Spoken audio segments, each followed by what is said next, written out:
Apocalipse, capítulo de número 7, último livro das Escrituras.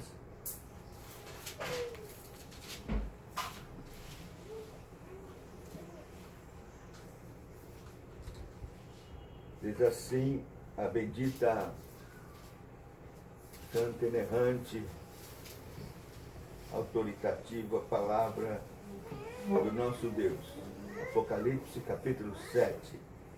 Depois disso vi 4 anjos em pé nos 4 cantos da terra, conservando seguros os 4 ventos da terra, para que nenhum vento soprasse sobre a terra, nem sobre o mar, nem sobre árvore alguma. Vi outro anjo que subia do nascente do sol, tendo o selo do Deus vivo. Clamou em grande voz aos 4 anjos, aqueles aos quais fora dado fazer dano à terra e ao mar, dizendo: não danifiqueis nem a terra, nem o mar, nem as árvores, até que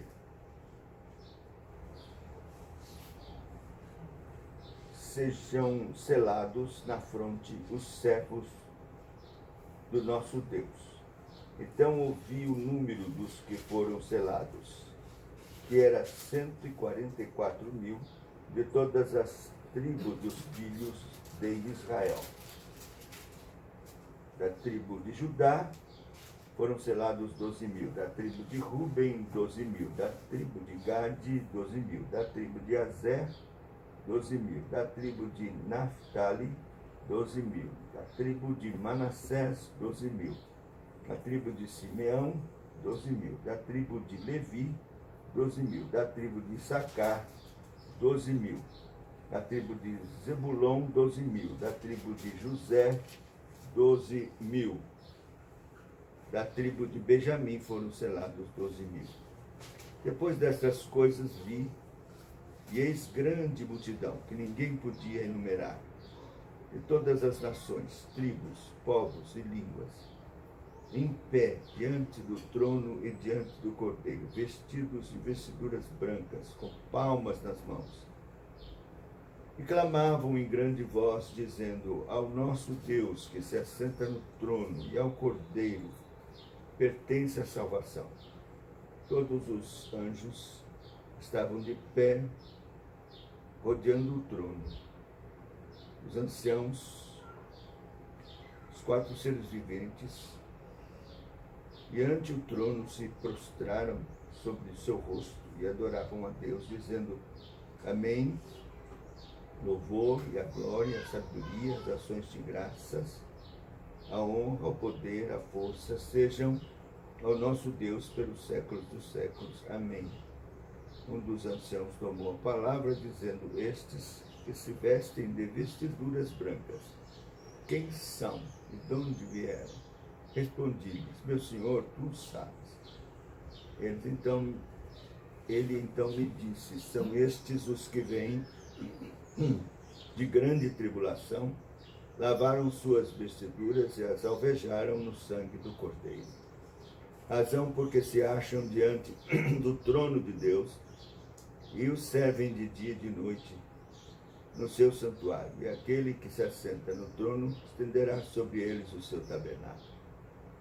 Jamais terão fome, nunca mais terão sede, não cairá sobre eles o sol, nem ardor algum.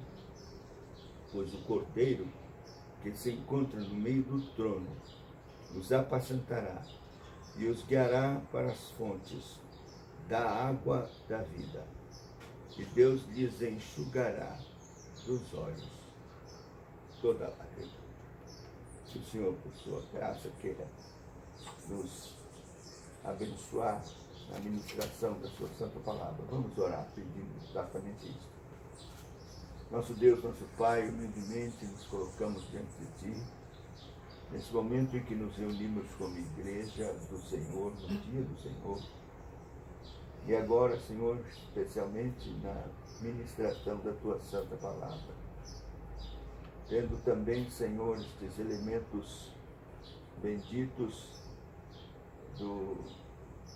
da ceia do Senhor diante dos nossos olhos, nós, ó Deus, rogamos que Tu nos abençoes, preparando o nosso coração também para este banquete espiritual. Queremos nos alimentar de Cristo. Por isso, Senhor, prepara o nosso coração através da palavra de Deus. Faz isso também, Senhor Deus, aos que estão distantes e que acompanham pela internet, que o Senhor possa também abençoá-los ricamente. Acima de tudo, clamamos que Tu glorifiques o Teu santo nome, exaltes o nome do Senhor Jesus Cristo, nosso Salvador, o Cordeiro. Que Ele é quem devemos a nossa salvação. E assim que oramos, certos de que o Senhor, pelo Teu Espírito, nos assistirá aqui, Senhor, ajudando-nos por causa da nossa fraqueza e limitações. Oramos assim no nome santo do Senhor Jesus. Amém. Eu não sei se os irmãos têm acompanhado a nossa exposição pela internet, mas no domingo próximo passado, nós então fizemos a exposição do verso 1 até o verso 8 do capítulo 7 de Apocalipse. De fato, é um pouco complicado, difícil. A linguagem do Apocalipse é simbólica, e então é preciso ter cuidado para ter a compreensão do que o Senhor quer nos falar e qual a revelação dele para nós, né, nesse livro do Apocalipse. Conquanto haja dificuldade por causa do simbolismo e outras complicações próprias do Apocalipse, isso não quer dizer que nós não possamos ter a mensagem, porque foi revelada, foi dada a nós, foi ordenado ao apóstolo João que escrevesse, e que então nós podemos sim obter a mensagem que Deus revelou e quis que fosse comunicada à sua igreja, igreja sofredora, militante, peregrina aqui. A Bíblia diz que as coisas reveladas pertencem a nós e aos nossos filhos. Então, é para nós. Ajuda do Espírito Santo, a sua iluminação, né? Nós podemos então seguir e compreender a vontade do Senhor. Nós estamos interpretando, levando em conta a chave para a interpretação da linha chamada paralelismo progressivo. O que é paralelismo progressivo? Paralelismo progressivo é contos ou relatos do fim em paralelo. Pelo menos 7 vezes são recontados esses relatos do fim. Progressivo, porque a cada um vai sendo acrescentado, tendo mais intensidade, as coisas que hão de acontecer relativas ao juízo. Por isso, paralelismo progressivo. Nós, então, até o capítulo 6, já tivemos 2 relatos do fim do mundo. Do primeiro capítulo até o terceiro, que envolve as cartas às igrejas, é um relato da história da igreja nessa dispensação até o fim. Agora, o segundo relato foi no capítulo 6, ou do capítulo 6, porque os capítulos 4 e 5, eles trazem uma visão do céu, do trono. Primeiro Deus, no capítulo 4, depois Cristo e Deus, no capítulo 5. No capítulo 6, um novo relato do fim. Agora, no capítulo 7, nós temos o que é chamado de interlúdio. Então, não é nenhum relato do fim, mas um interlúdio mostrando uma visão dos crentes dos santos, e o cuidado de Deus para com eles, e a promessa bendita, a bem-aventurada de um local preparado, onde Deus habitará com eles. Então, depois nós vamos ver no capítulo 8 uma introdução e o reinício de um outro relato, né, trazendo de novo o relato do fim, que serão as trombetas. Vamos fazer uma reminiscência aqui. Por exemplo, está escrito que havia 4 anjos que cuidavam dos ventos dos 4 cantos da terra. E um anjo maior, um outro anjo, que vem do nascente do sol, que tem o selo do Deus vivo, clamou em grande voz aos 4 anjos.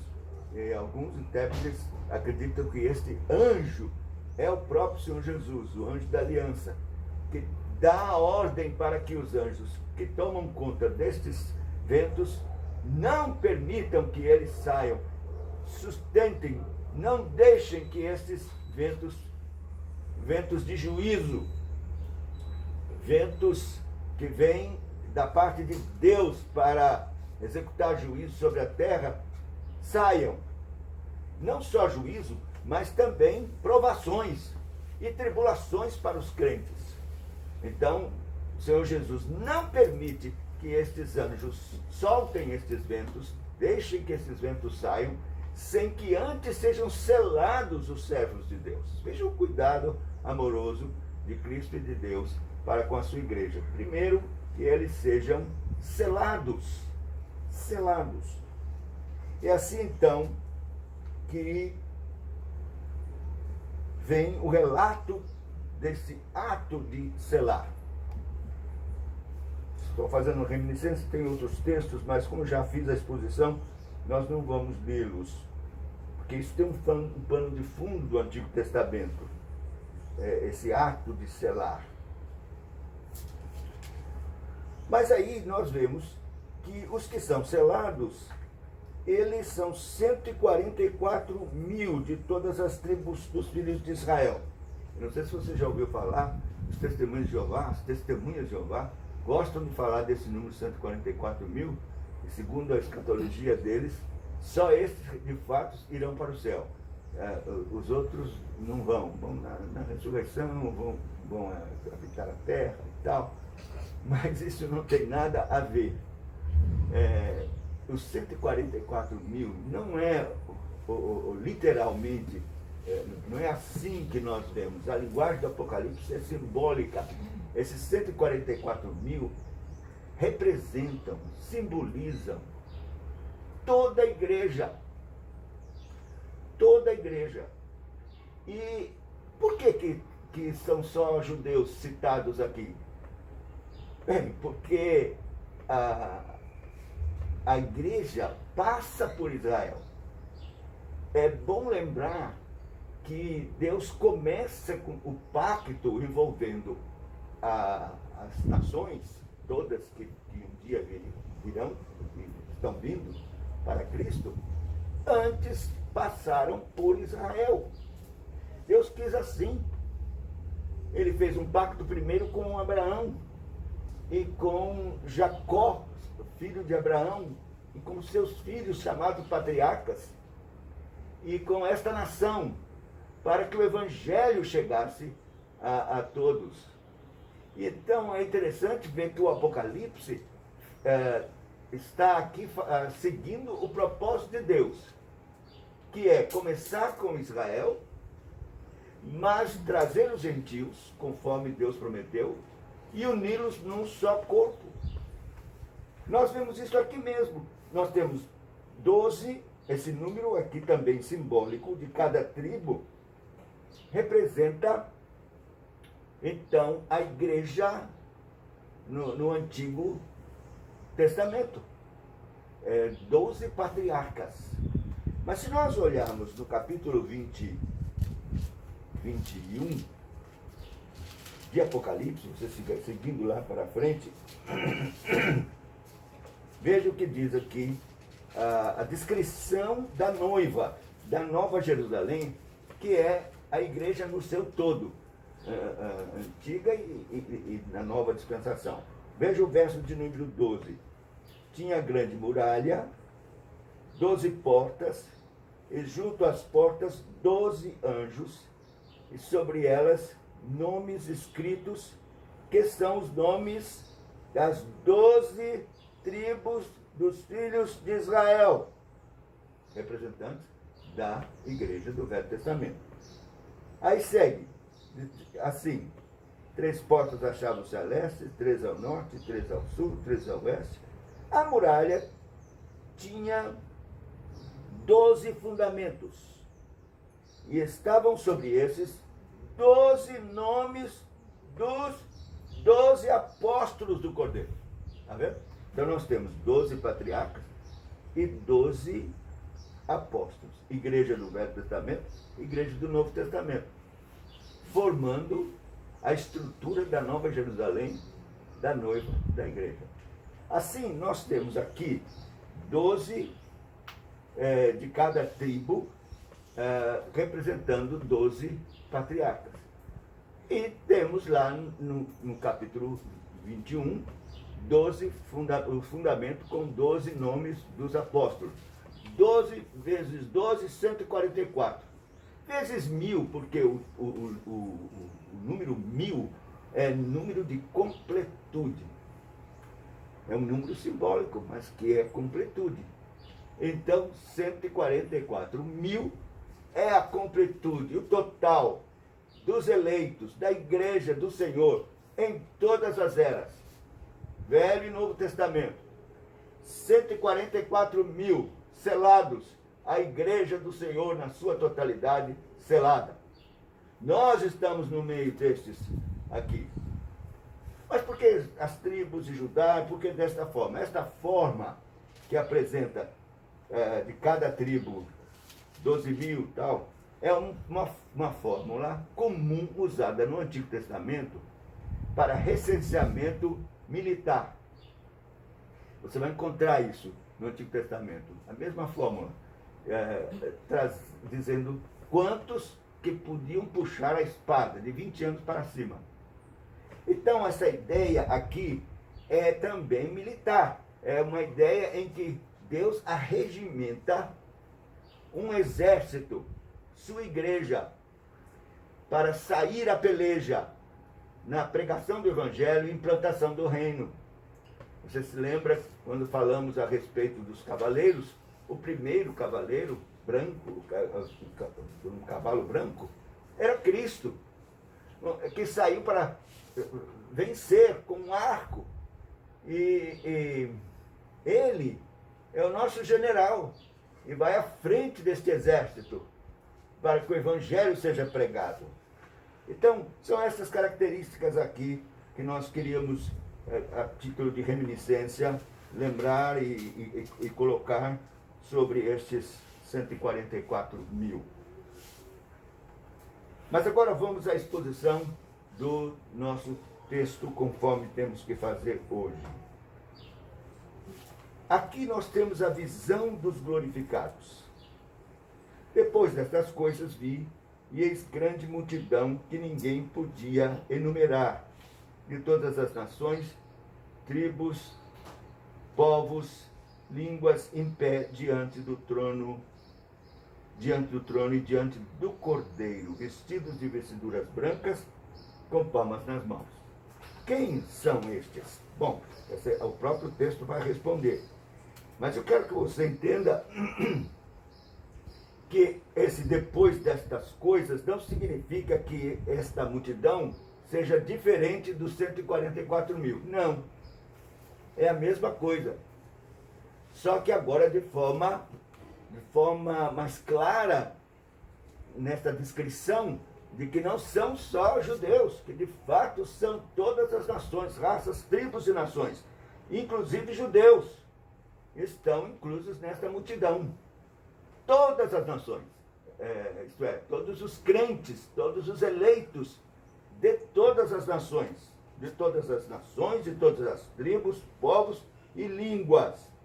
É isso que caracteriza esta grande multidão.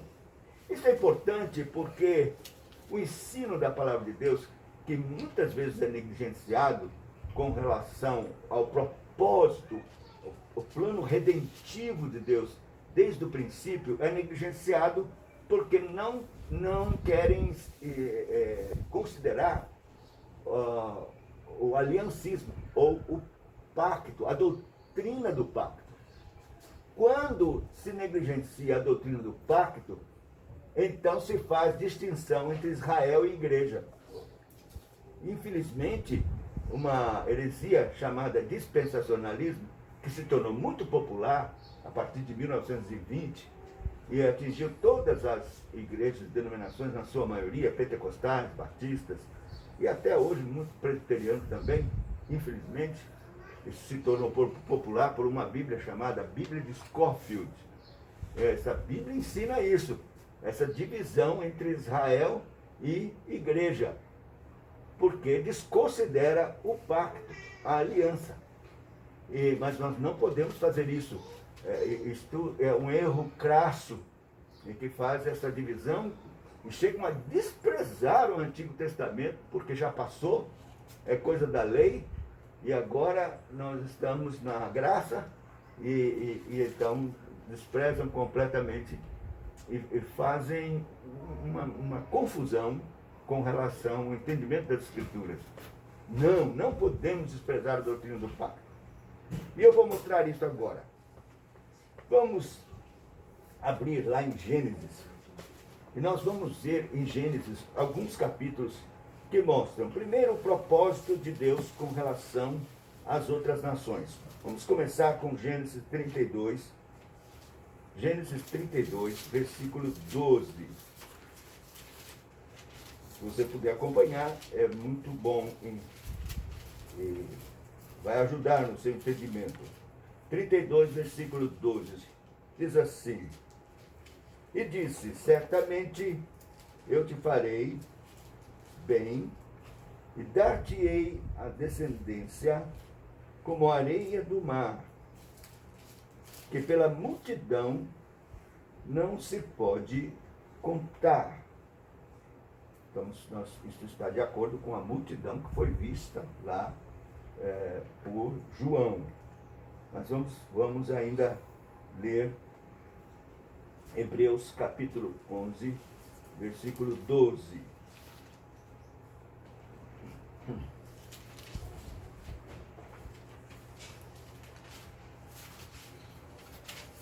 Por isso também, de um, aliás, já amortecido, saiu uma posteridade tão numerosa como as estrelas do céu, e inumerável como a areia que está na praia do mar. Está falando de Abraão, de um só. De Abraão saiu, já amortecido, velho, né?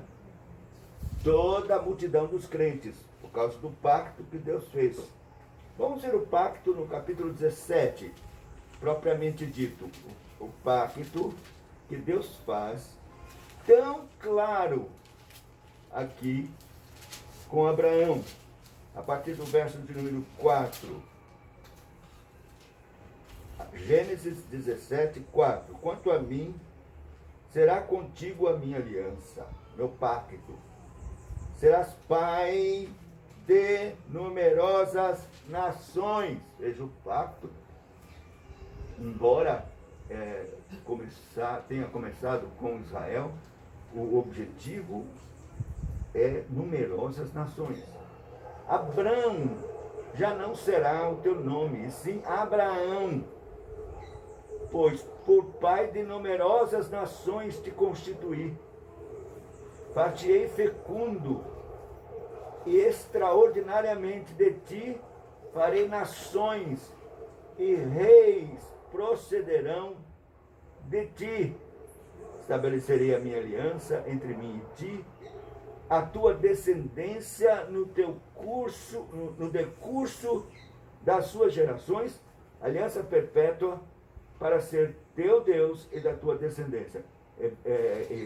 O apóstolo Paulo interpreta essa descendência não como falando de muitos, mas de um que é Cristo. Então, Cristo não só para os judeus, mas para muitas das nações que sairiam de Abraão, do amortecido, do velho. Ainda o verso de número 16, é interessante que Sarai, ou Sara, também está aqui inclusa.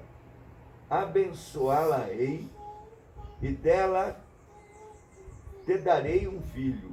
Sim, eu a abençoarei e ela se tornará nações. Reis de povos procederão dela. Veja que é muito claro, né? Que o pacto não se resume a Israel, mas diz respeito a muitas nações. E isso, claro, vai para os descendentes de Abraão. Jacó, por exemplo, no capítulo 35 de Gênesis, nós temos, no verso de número 11, essa promessa também maravilhosa, onde ele estava em Betel, dormiu, sonhou, Deus estava ali, e disse-lhe mais, verso 11, 35, verso 11, eu sou Deus Todo-Poderoso, sê fecundo, multiplica-te, uma nação e multidão de nações sairão de ti, reis procederão de ti. Ora, Jacó é pai dos patriarcas, dos 12. Então você veja que está claro nas Escrituras que os 12 patriarcas, eles são, na verdade, a raiz de onde saem todas as nações, de onde os eleitos virão, os filhos dispersos, para formar um povo, um só rebanho. Só lembrando de como Jesus retoma esse tema, falando para os judeus, em João no capítulo número 6, aliás, capítulo 10, João 10, Jesus retoma este tema do pacto, lembrando dos gentios. No capítulo 10, ele é o pastor das ovelhas, e ele está falando, é um discurso que ele faz, e toda a plateia era de judeus. Aí veja o verso 16. Ainda tenho outras ovelhas, não deste aprisco. A mim me convém conduzi-las. Elas ouvirão a minha voz, e então haverá um rebanho e um pastor. Quem são estas outras ovelhas? Que não são deste aprisco? Os gentios, as outras nações. Vocês são judeus. Então muitos de vocês são minhas ovelhas. Mas eu tenho outras ovelhas. Ainda tenho outras ovelhas, não deste aprisco de judeus. A mim me convém conduzi-las, elas ouvirão a minha voz, e então haverá um rebanho e um pastor. O plano e o propósito de Deus é um povo só. Não é dividir, mas é somar e fazer um povo, os eleitos, tanto de judeus como de gentios, de muitas nações. Se você abrir mais um pouco no capítulo 11, a partir do verso 47, temos um episódio aqui interessantíssimo. Já próximo da morte de Cristo, os principais sacerdotes, verso 47, e fariseus convocaram o sinédrio e disseram: o que estamos fazendo, uma vez que este homem faz muitos sinais, opera muitos sinais? Se o deixarmos assim, todos crerão nele, depois virão os romanos, tomarão não só o nosso lugar, mas a própria nação. Caifás, porém, um dentre eles, sumo sacerdote naquele ano, advertiu-os, dizendo: vós nada sabeis, nem considerais que vos convém que morra um só homem pelo povo, e que não venha a perecer toda a nação. Agora o evangelista explica: ora, ele não disse isso de si mesmo, mas sendo sumo sacerdote naquele ano, profetizou que Jesus estava para morrer pela nação, quer dizer, judeus eleitos, e não somente pela nação, não só por judeus, mas também para reunir em um só corpo os filhos de Deus que andam dispersos, os gentios, e assim formar um só povo. Nós já falamos sobre isso na exposição passada, inclusive seria muito bom que você examinasse o capítulo 2 ou capítulo 2 de Efésios, a partir do verso 11, em que ele vai tratar da união de Israel e dos gentios num só povo.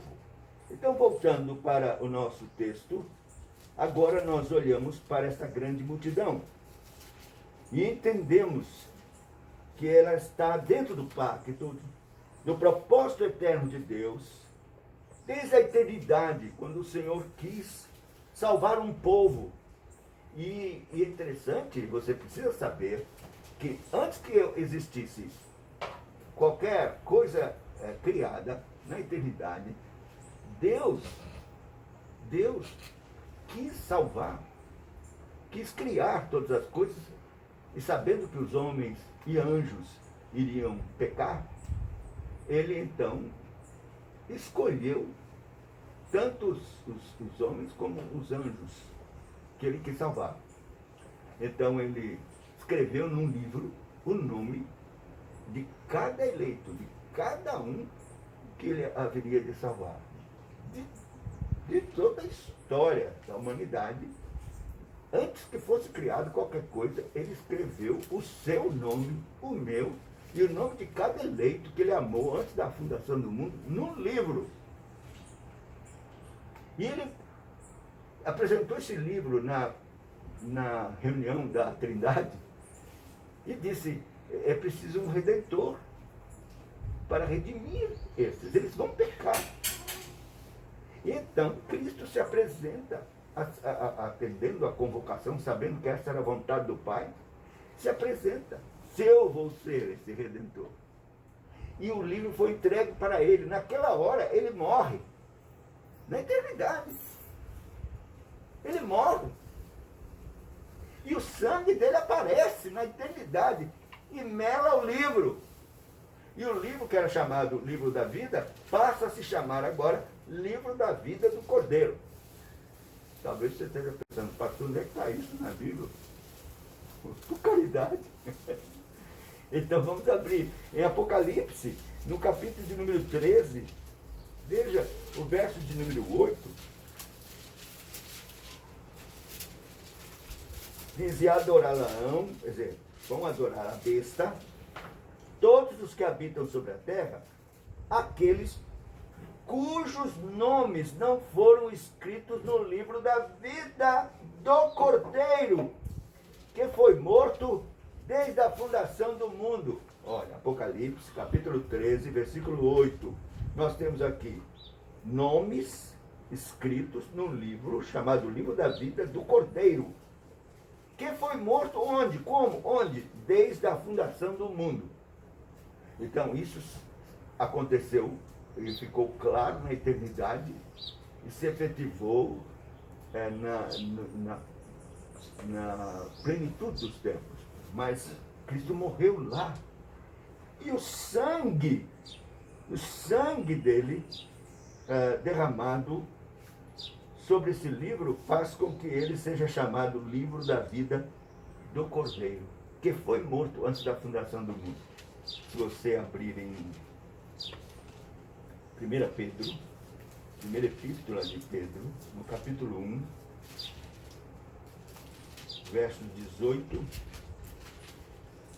em diante, diz assim: sabendo que não foi mediante coisas corruptíveis como prata ou ouro que fosse resgatados do vosso fútil procedimento que vossos pais legaram, mas pelo precioso sangue, como de cordeiro, sem defeito, sem mácula, o sangue de Cristo.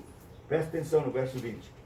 Conhecido com efeito antes da fundação do mundo, porém manifestado no fim dos tempos por amor de vós. Então o sangue foi conhecido antes da fundação do mundo, derramado lá, naquele dia que Cristo morreu, na eternidade. Não era dia ainda, porque não tinha sido criado dia, nada. Na eternidade, Cristo morreu, sangue foi derramado, o livro melado e renomeado, chamado Livro da Vida do Cordeiro. Só para confirmar, no capítulo 17, versículo 8, também diz assim: a besta que viste era e não é, está para emergir do abismo e caminha para a destruição. E aqueles que habitam sobre a terra, cujos nomes não foram escritos no livro da vida, desde a fundação do mundo, se admirarão vendo a besta que era e não é, mas aparecerá. Está vendo? Então, nomes que foram escritos antes da fundação do mundo. Tem gente que pensa assim, não, quando a pessoa se converte, o nome é escrito lá no livro da vida. Está errado. Porque o nome está escrito no livro da vida e foi escrito antes da fundação do mundo, é que ele se converte. E é assim que é. Então, agora nós podemos olhar para essa multidão e ver, e saber que essa multidão é pactual, ela vem do pacto, e mais, foram os seus nomes escritos no livro da vida antes da fundação do mundo. Foram redimidas, resgatadas da sua fútil maneira de viver, a vida pecaminosa, lavada e trazida para a igreja do Senhor, incluída nos 144 mil, e selados. Então, esses todos foram selados. Estão vestidos de vestiduras brancas. No verso 9 ainda diz que eles estão diante do Cordeiro, vestidos de vestiduras brancas, com palmas nas mãos. Vestiduras brancas de respeito à justificação. Essa é a doutrina primordial, fundamental, essencial no Evangelho. Justificação. O que é justificação? Justificação é o ato declaratório, jurídico, da parte de Deus para um pecador no tribunal. E Deus diz para ele: eu declaro você justificado. Por quê? Porque houve uma transferência. A transferência é a base da justificação. Que transferência? O pecado, todos os pecados, milhares, todos os pecados mais horríveis, todos, desde Adão, todos os pecados daquela pessoa são transferidas para Cristo na cruz. E a justiça de Cristo, absolutamente perfeita, pura, desde a sua vida perfeita de obediência à lei e sua morte e ressurreição, essa justiça dele é transferida para esse pecador. Então todo crente passou por essa transferência. Seus pecados foram transferidos para Cristo e a justiça de Cristo foram transferidos para ele. Por isso ele agora pode se apresentar diante de Deus com uma roupa branca, justificado, limpo, perdoado, com a justiça de Cristo sobre ele. Isso significa que Deus olha para ele e não vê pecado algum. Desde agora é isso. Não é só lá no céu. Você que creu no Senhor Jesus e o recebeu como Salvador e foi lavado no sangue de Cristo, você recebeu esta roupa de Cristo, essa justiça de Cristo. Você foi vestido com essa justiça de Cristo. Seus pecados foram para ele, para Cristo. E a justiça dele foi para você. Você está vestido com a justiça de Cristo. Aí você diz, mas como pode ser, pastor? Eu sou pecador e eu peco. Tudo bem, pecamos mesmo. Mas olha, pecado não lhe levará, esse seu pecado de crente, não lhe levará para o inferno. Esse pecado vai trazer dano, sim, à sua comunhão com Deus, vai esfriar o seu amor, vai fazer com que você corra a sua carreira com dificuldade, com peso nos pés, trazer tristeza, falta de paz, uma série de transtornos o pecado causa na vida do crente, mas nunca mais ele será condenado. E um crente verdadeiro, perdoado, justificado, corre para a presença de Deus para confessar seus pecados, suplicar perdão. E esses pecados que já foram punidos, facilmente serão perdoados por Deus. E o Espírito Santo que Deus colocou nele, vai fazer com que ele odeie esses pecados e não queira mais cometê-los. Antes, deseja se libertar, matar, mortificar esses pecados e se tornar santo como Deus é santo. E assim, esses estão com vestiduras brancas porque foram justificados, mas também porque foram santificados. Todos que estão na presença de Deus, se partiram agora, suas almas são aperfeiçoadas em santidade e estão na presença de Deus, justificados e santificados. E os ressuscitados, que é esse grupo aqui, também com um corpo absolutamente incorruptível, sem pecado, vestidos de roupas brancas, justificados e santificados. E é bom lembrar que a santificação, ela é realizada pelo Espírito Santo, através do lavar regenerador e da água da palavra que o Espírito Santo usa para purificar as manchas da igreja. Lembra de Efésios capítulo 5, versículo 25 e 26, que diz: maridos, amai vossas mulheres, como também Cristo amou a igreja, assim mesmo se entregou por ela. E diz assim, para purificá-la, para lavá-la através da água pela palavra, para que ela se apresente pura, sem mancha alguma. Então, esse lavar pela palavra é o Espírito Santo que opera. É o Espírito que opera essa santificação. Mas ele também usa, sabe o quê? Usa a tribulação. A tribulação é um instrumento maravilhoso de Deus para que possamos alcançar esta santificação.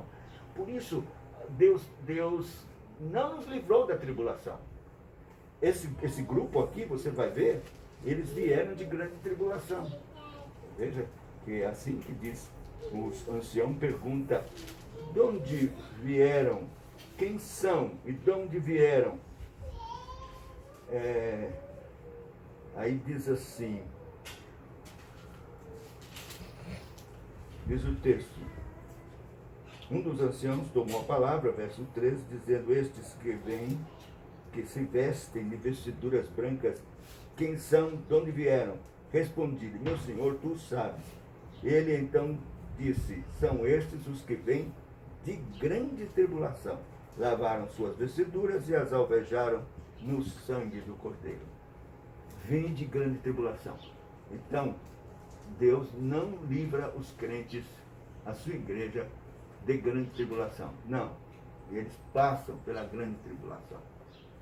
E a grande tribulação é uma bênção. Ninguém gosta de tribulação, mas no programa de Deus é uma bênção. Nós somos burilados, nós somos queimados e derretidos no cadinho da tribulação, para que toda impureza seja tirada e possamos assim alcançar esta santificação. Então, é uma bênção. Eles estão vestidos de brancos, porque foram purificados pelo sangue de Jesus, lavados no sangue do Cordeiro, mas santificados pela tribulação.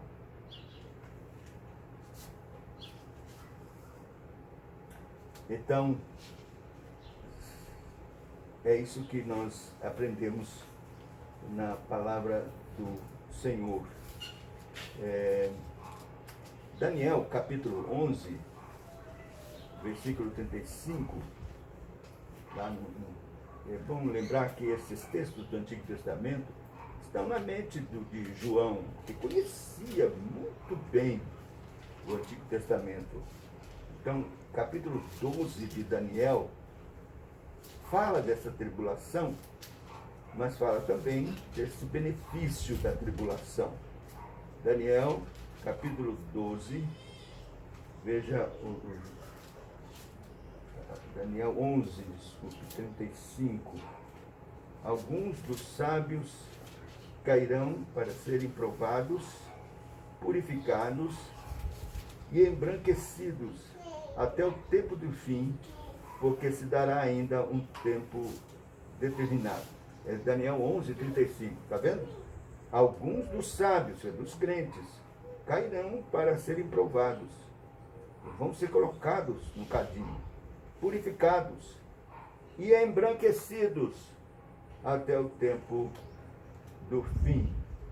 E o apóstolo Pedro fala para não desprezarmos as tribulações, que elas têm um bom proveito, e não devemos estranhar o fogo, diz ele, né? E o propósito é que participemos da natureza de Deus. E interessante, não tem nada a ver com a natureza divina, mas sim da santidade da natureza de Deus. A santidade é um atributo comunicado, é um atributo que é comunicado a nós. Nós podemos também sermos santos, como Deus é santo. É isso o grande desafio. Muito bem.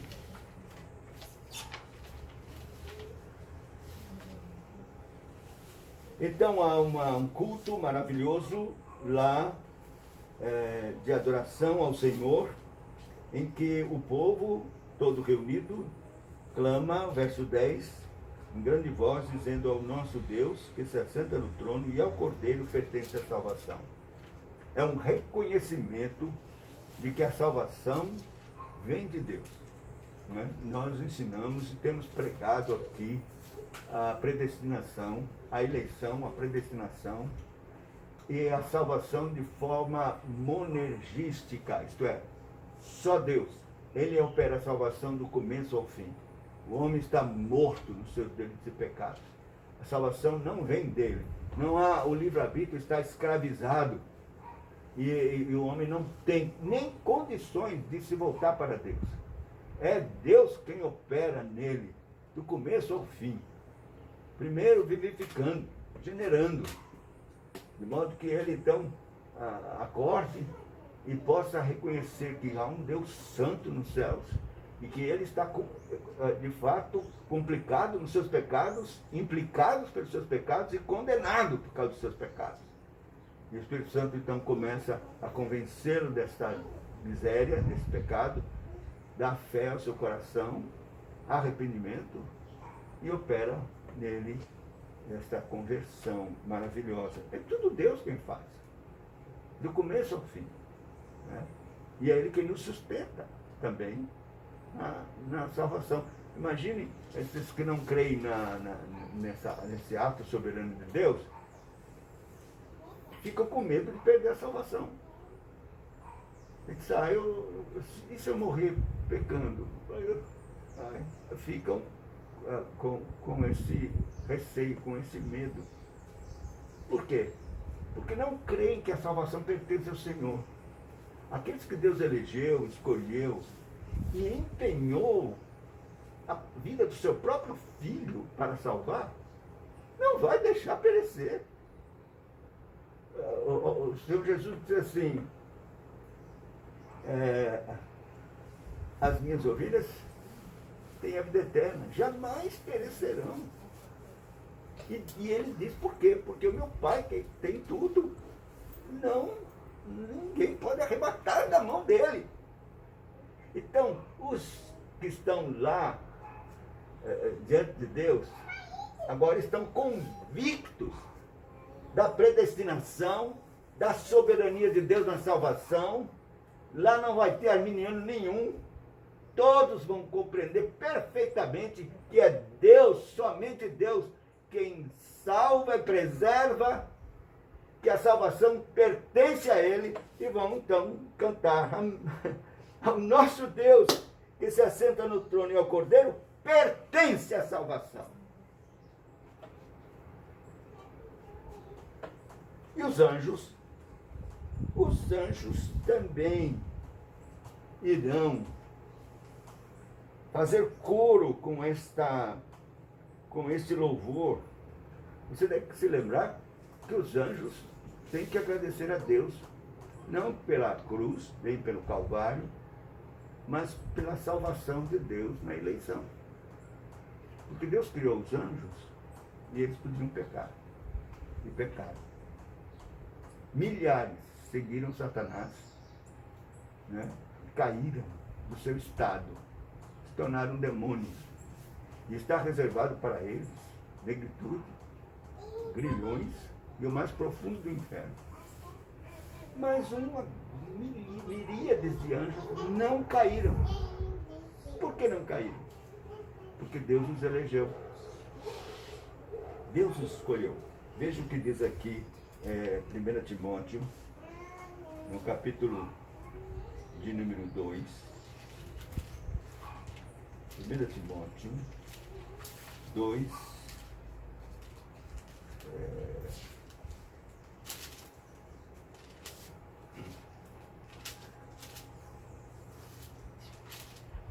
Aliás, 1 Timóteo 5, versículo 21. Conjuro-te perante Deus e Cristo Jesus e os anjos eleitos, que guardes estes conselhos sem prevenção, nada fazendo por parcialidade. Olha, e anjos eleitos, 1 Timóteo 5, 21. Então os anjos estão gratos e se reúnem com esta multidão para louvar ao Senhor e cantar. E o cântico é: Amém, louvor e a glória, a sabedoria, ações de graças, honra, poder, força, sejam ao nosso Deus pelos séculos dos séculos. Amém. Ora, meus irmãos, que para quem alcançou esta salvação, e sabe o valor, o que significa, livres da condenação do inferno, né? Guardados por Deus no meio de uma grande tribulação, selados por Ele, tendo na testa o nome de Deus, seu próprio Deus, e do seu Filho, o Cordeiro, o Senhor Jesus, tendo o selo do Espírito Santo, que é o penhor da nossa salvação, e guardados pelo Espírito Santo, não tendo sido selados pela besta, porque os que não são crentes e não foram salvos pela graça, e nem receberam Cristo Jesus, e nem foram lavados no sangue do Cordeiro, serão selados. Não haverá quem não seja. Ou você é selado por Deus e tem o selo de Deus na sua mente, no seu coração, Deus e Cristo e o Espírito Santo, ou você tem na testa e nas mãos o selo da besta, do mundo, e nunca terá salvação, mas receberá juízo eterno de Deus. Então, diante disso, como não dar graças? Nós temos que começar a cantar desde agora essa gratidão, esse louvor a Deus. E não só isso, mas prezar por isso de tal maneira que possamos não ser negligentes e preguiçosos com relação às coisas da salvação, que são próprias dos que são salvos, mas amar mais a Deus, mais a Cristo, o Cordeiro, mais a palavra de Deus, mais a oração, mais a igreja, mais de Cristo, mais do seu poder. Porque a Bíblia diz: como escaparemos nós se negligenciarmos tão grande salvação? E agora, caminhando para o final, nós temos aqui que o Senhor Diz assim o texto.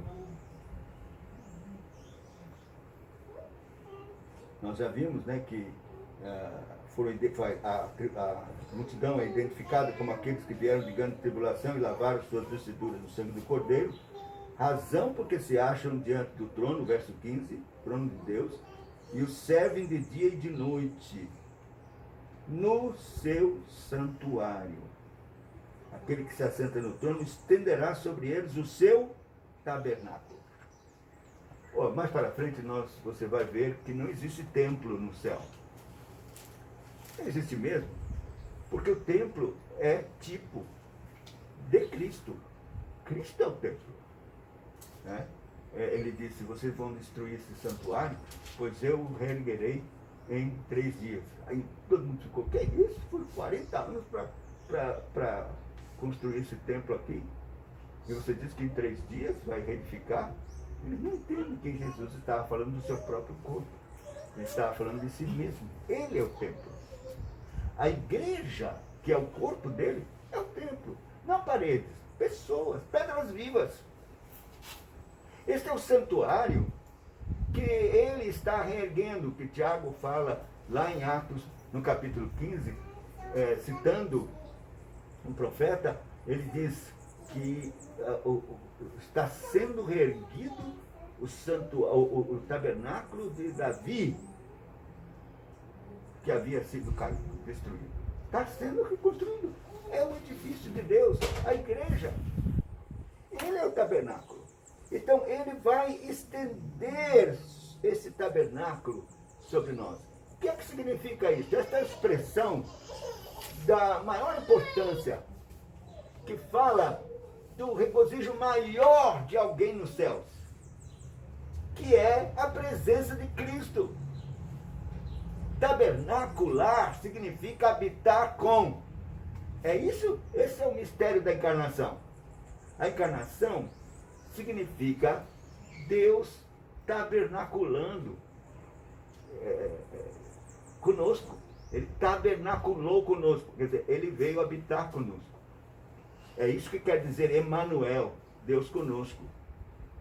Então veja, lá a maior glória é ele estender seu tabernáculo sobre nós, nos envolver de tal maneira que a presença do Senhor será sentida na plenitude que possamos suportar. Olha, eu sei, na nossa experiência, eu já tive experiências assim, maravilhosas de sentir a presença de Deus. Não é sempre, mas às vezes você está orando, ou num determinado lugar, e Deus quer, e Ele então faz você sentir um gozo, uma satisfação, um gozo indescritível da sua presença. Você não vê nada, você não vê fogo, você não vê anjo, você não vê nada, nem ouve nada, mas você sabe, eu estou na presença de Deus. Às vezes há reações diferentes, alguns choram, simplesmente. E são relances. Agora imagine, isso será sempre. Em todo momento ele vai estender seu tabernáculo, você vai sentir este gozo, essa satisfação, esta glória da presença do Senhor, todos os momentos, toda hora, em todo instante. Isso é indescritível. E será a experiência dos céus. Então a gente vê de todos os prazeres faustos, esplendores que podemos ter nos céus, a alegria de rever queridos, amados, né? Oh, que coisa maravilhosa, abraçá-los, é uma coisa extraordinária, mas destas coisas todas, a maior delas é ver Jesus, é ter seu tabernáculo, sua presença conosco, ele estendendo o seu tabernáculo sobre nós. Mas não somente isso, ele vai agir pastoralmente. Veja o que diz o texto: jamais terão fome, nunca mais terão sede, não cairá sobre eles o sol, nem ardor algum, pois o Cordeiro que se encontra no meio do trono, os apacentará. Isto é obra de pastor.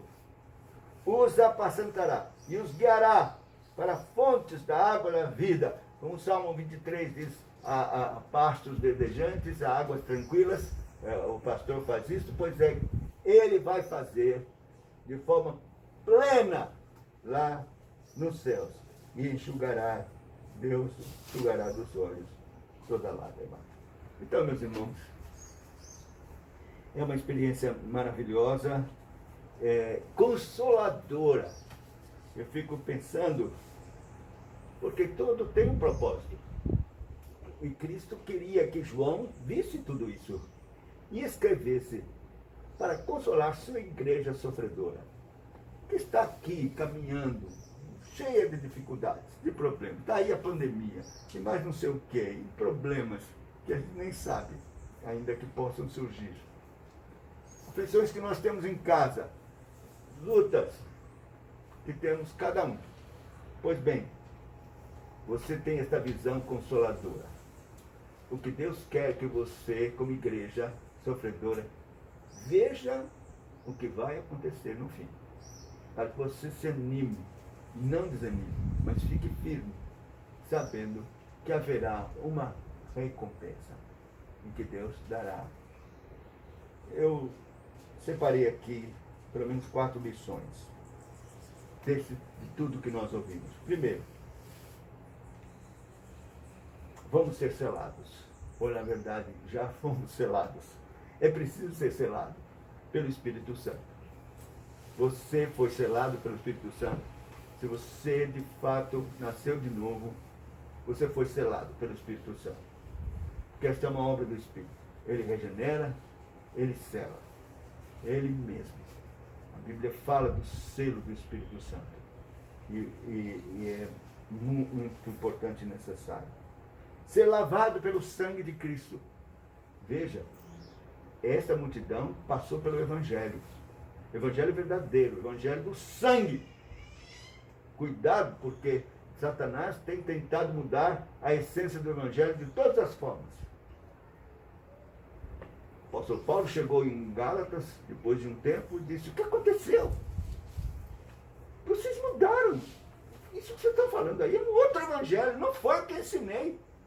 É o Evangelho sentado no homem, não é o Evangelho de Cristo e do sangue de Cristo. Então, isso está acontecendo. Nós temos aí evangelhos que são pregados da prosperidade, TMI, Teologia de Missão Integral, tem até evangelho reformado, outro evangelho reformado, que é o neocalvinismo. E outras coisas. Não, você precisa ficar firme no evangelho da cruz, do Calvário, do sangue de Cristo. Porque é esse sangue que lava e nos dá a condição de, com vestiduras brancas, estarmos diante de Deus. 3.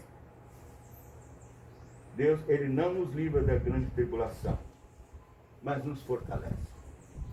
Nos dá força, nos dá condições de suportar, de vencer a grande tribulação.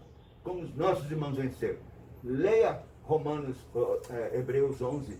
Veja a lista dos irmãos que passaram por essa grande tribulação e venceram pela fé. Nuvem de testemunha. Por isso, não fique com os joelhos trôpegos. Olhe para esta nuvem. Lembre-se, é Deus quem nos dá a graça de nos firmar no meio da tribulação. E por último, Deus preparou um lugar para habitar, tabernacular, para sempre com o seu povo. Novos céus e nova terra. Essa é a nossa esperança. Esse é o nosso maior desejo. Essa é a nossa recompensa. É um pouco só, um pouco mais. Tenha paciência, um pouquinho mais. E ele virá. E dará a sua recompensa.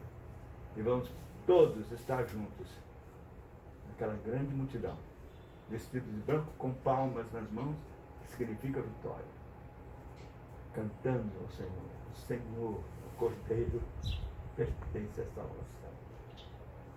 Oh, que Deus nos abençoe e possa firmar seu coração para continuarmos. Meus irmãos,